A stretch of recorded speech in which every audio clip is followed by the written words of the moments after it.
అడుసు తొక్కనేలా కాలు జారనేలా ఈ సామెత బిత్తిరి సత్తికి ఇప్పుడు సరిగ్గా సరిపోతుంది. నోరు జారనేలా సారీ చెప్పనేలా, అది కూడా భగవద్గీత మీద.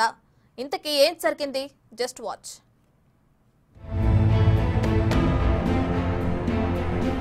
నేను చెప్పిందే వేదం, చేసేదే రైట్, నా మాటే ఫేమస్, నేనేం మాట్లాడితే అదే కరెక్ట్.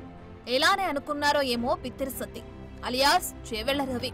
నవ్వులు పోయిద్దామనుకుని ఏకంగా భగవద్గీతపై నోరు సారారు. ఇంకేముంది, మ్యాటర్ సీరియస్ అయింది. జనం ఫైర్ అయ్యారు, దిగొచ్చి సారీ చెప్పారు. నోరుంది కదా అని ఏది పడితే అది వాగితే చెల్లిందని కొందరు అనుకుంటారు. ఎలా పడితే అలా మాట్లాడితే హాస్యం కాస్త అపహాస్యం అవుతుందని మర్చిపోతారు. తాజాగా బిత్తిరి సత్తి చేసింది కూడా అదే. బిత్తిరి సత్తిగా జనాల్లో నవ్వులు పోయిస్తుండటంతో పాటు తనకంటూ ఓ బ్రాండ్ క్రియేట్ చేసుకున్నాడు.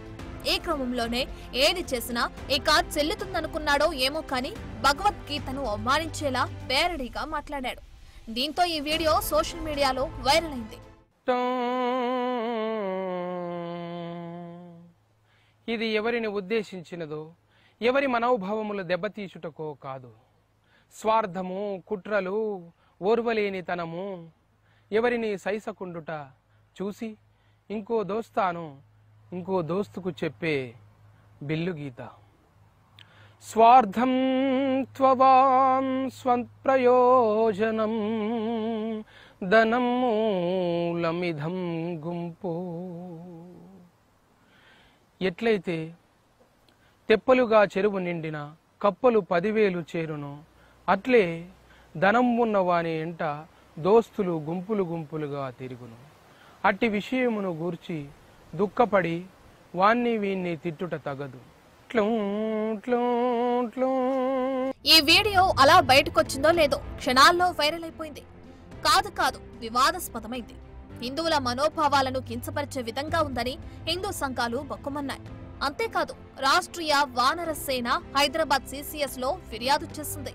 ఇంకేముంది, ఆగ్రహాలు పెరిగేసరికి సత్య క్షమాపణలు చెప్పలేక తప్పలేదు. తాను కావాలని భగవద్గీతపై తప్పుడు వ్యాఖ్యలు చేయలేదని, స్పెల్లింగ్ మిస్టేక్ కారణంగా ఇలా జరిగిందని తెలిపాడు. తన వ్యాఖ్యల వల్ల మిత్రులు, శ్రేయోభిలాషులకు ఇబ్బంది కలుగుంటే తనను క్షమించాలని కోరాడు. అలాగే కొంతమంది కావాలనే తన వీడియో క్లిప్లను కట్ చేసి ట్రోల్స్ చేస్తున్నారని, అలాంటి వారిపై తాను చట్టపరంగా ఎదుర్కొంటానని వీడియోలో చెప్పుకొచ్చారు.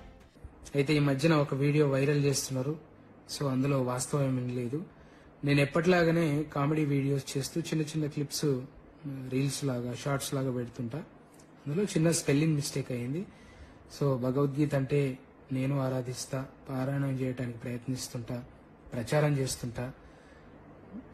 నా అభిమానులు, శ్రేయోభిలాషులు, నన్ను ప్రేమించేటోళ్ళు, నా బంధుమిత్రులు నిజంగా అది కించపరిచినట్టు అనిపిస్తే తప్పకుండా క్షమించమని అడుగుతున్నా. కానీ ఉద్దేశపూర్వకంగా చేస్తే మాత్రం అది ఎదుర్కొంటా ఖచ్చితంగా. నోరు జారటం ఎందుకు, సారీ చెప్పడం ఎందుకు అంటూ సత్తిపై సెటైర్లు వేస్తున్నారు నెటిజన్లు. నిజానికి జోకులేసి 10 మందిని నవ్వించడంలో అస్సలు తప్పులేదు. అవి మంచికైతే పెద్దగా అభ్యంతరం ఉండదు. కానీ ఇతరులకు ఇబ్బంది కలిగిస్తే చిక్కులు తప్పు. అందులో ఇలా సున్నితమైన అంశాలపై నోరు జారితే ఇలాంటి పరిస్థితులు తప్పు. మరికనైనా జోకుల మ్యాటర్ టంగ్ కంట్రోల్ పెట్టుకుంటారో లేదో చూడాలి.